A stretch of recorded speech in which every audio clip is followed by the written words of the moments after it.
Chers bien-aimés, je vous adresse mes salutations affectueuses au nom de Jésus-Christ. Derrière moi, vous voyez une église absolument magnifique. Il s'agit de la chapelle John Wesley, située dans la grande ville de Londres, en Angleterre. John Wesley était un homme de Dieu puissamment utilisé par le Seigneur au XVIIIe siècle, célèbre. John Wesley et Charles Wesley, deux frères, ont été puissamment et de manière extraordinaire utilisés par Dieu.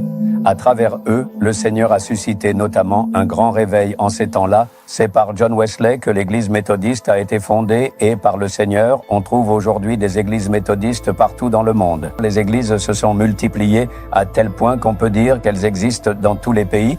Voici la chapelle où ce serviteur de Dieu, John Wesley, a exercé son ministère. C'est ici même, en ce lieu historique, qu'il a prêché. L'endroit où il a vécu sa maison se trouve également dans ce campus.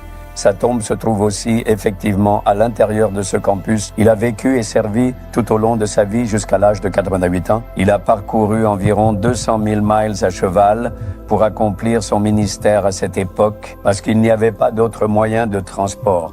Il voyageait à cheval, parcourant à travers la campagne, allant de village en village, prêchant la bonne nouvelle de l'Évangile aux gens des champs, aux habitants des rues et aux pauvres qui travaillaient dans les mines. Au cours de sa vie, il a prêché approximativement 40 000 sermons et proclamé l'Évangile.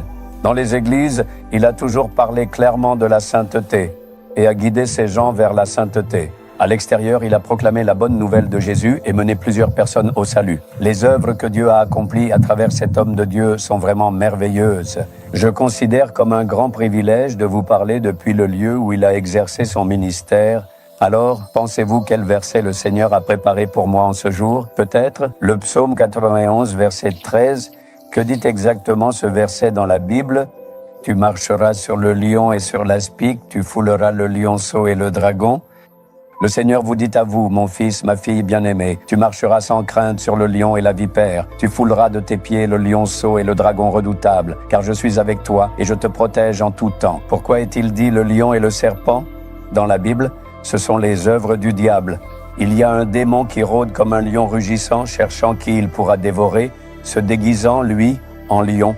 Ce n'est pas seulement cela, le serpent venimeux, cela aussi représente les œuvres du diable. Aujourd'hui, le diable combat contre nous de nombreuses manières. Il agit contre vous, contre votre famille, contre votre entreprise, contre votre ministère, contre votre travail. Il agit contre votre descendance, cherchant à vous perturber et à vous détruire d'une façon ou d'une autre. Il lutte de nombreuses façons. Il apporte la maladie, il apporte la perte, il apporte la calomnie, la honte, il apporte le découragement. Il combat sans cesse. Êtes-vous découragé parce que le diable lutte contre vous? Vous ne devriez pas dire cela, vous marcherez sur le lion. Vous écraserez le serpent venimeux sous vos pieds. Le Seigneur vous dit de vous lever, car il vous a donné l'autorité.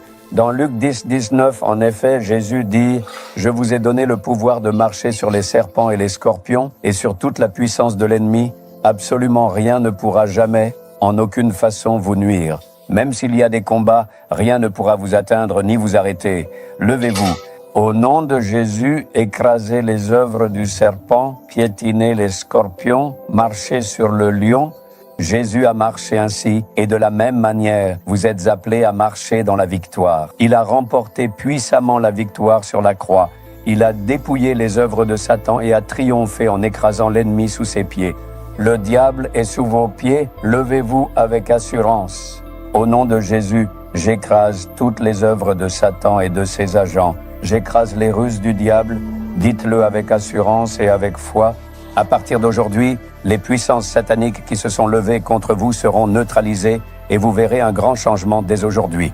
Utilisez le nom de Jésus, utilisez le sang de Jésus, utilisez la parole de Jésus, soyez remplis du Saint-Esprit et proclamez ainsi, levez vos mains ainsi et dites, au nom de Jésus-Christ de Nazareth, par la puissance du sang de Jésus, tous les esprits de serpents maléfiques qui se lèvent et agissent contre moi, ainsi que toutes les actions du lion maléfique qui se manifestent sous différentes formes et toutes les puissances de Satan, je les vains au nom de Jésus.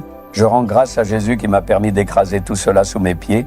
Aujourd'hui, que tous ces esprits qui se lèvent contre moi et contre ma famille soient neutralisés au nom de Jésus. Gloire à Dieu qui donne la victoire au nom de Jésus. Gloire à Dieu au nom de Jésus. Amen. Amen. Abonnez-vous à la chaîne YouTube Jésus Redeems français. Cliquez sur le bouton s'abonner et cliquez également sur l'icône cloche pour recevoir des mises à jour sur nos nouveaux programmes quotidiens.